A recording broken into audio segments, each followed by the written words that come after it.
Hey, how's it going? It is October 4th, and this is a little bit delayed, but on October 1st was my 4-year Manniversary, and I wanted to do a quick update on my transition and my overall health and what this really means to me.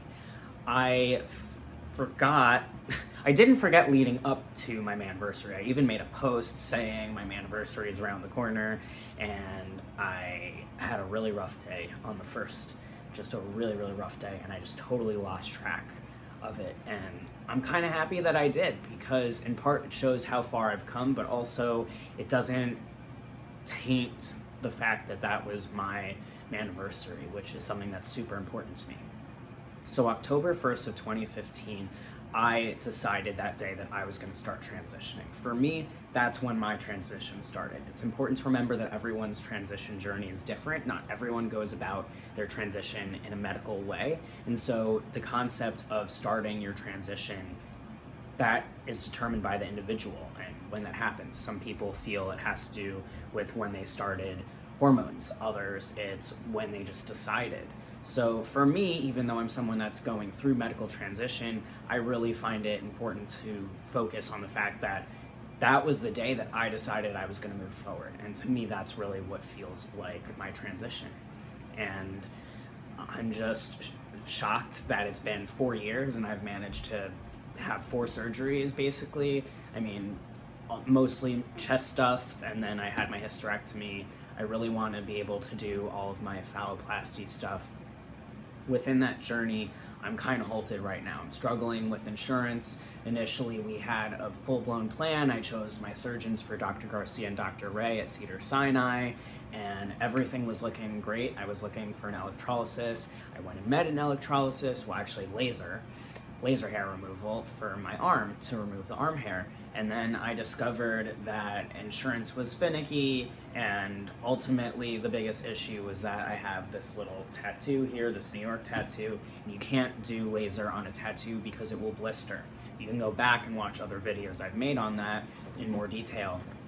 But what you need to know is that now I'm going to do electrolysis. So finally, I managed to connect with someone who had a letter that's been working with insurance from a gender center up in San Francisco. And so I've changed it and I've sent it over to my surgeon's office. The nurse is on vacation, but hopefully when they return, I will get that filled out, and then I can hunt for an electrolysis and go from there. I've just decided, even though it's going to be a longer process, I would rather not go to two separate people. It doesn't seem like one company does both electrolysis and laser. I'm not really sure why that is. I feel like it should be together, but what do I know?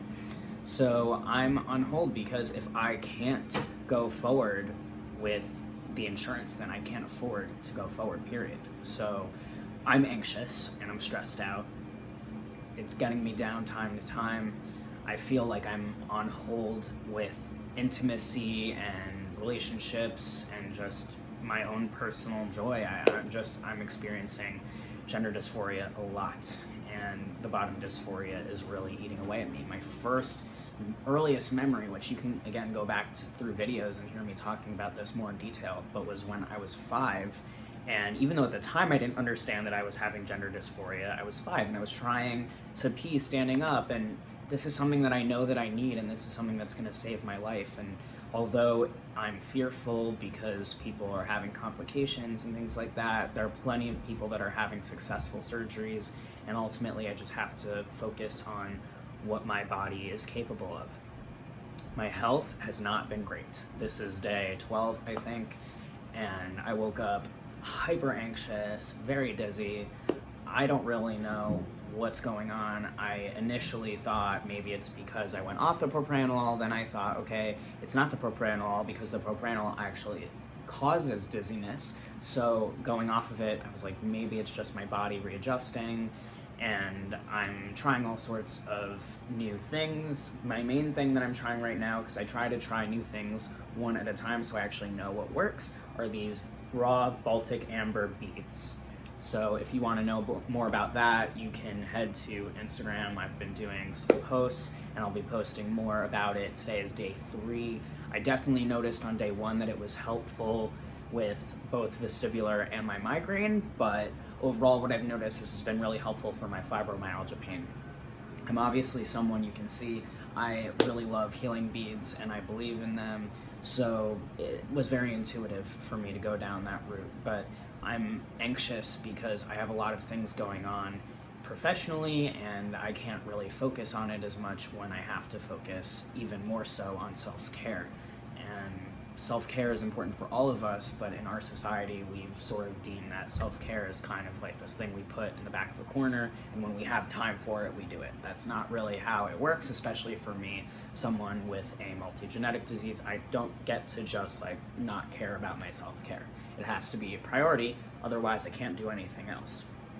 Right now I'm really stressed out about my housing situation, so that's taking up a lot of my energy and my time. But I'm pushing through and I'm moving forward with a lot of things, even though sometimes it feels slow. I'm so grateful to be on this journey.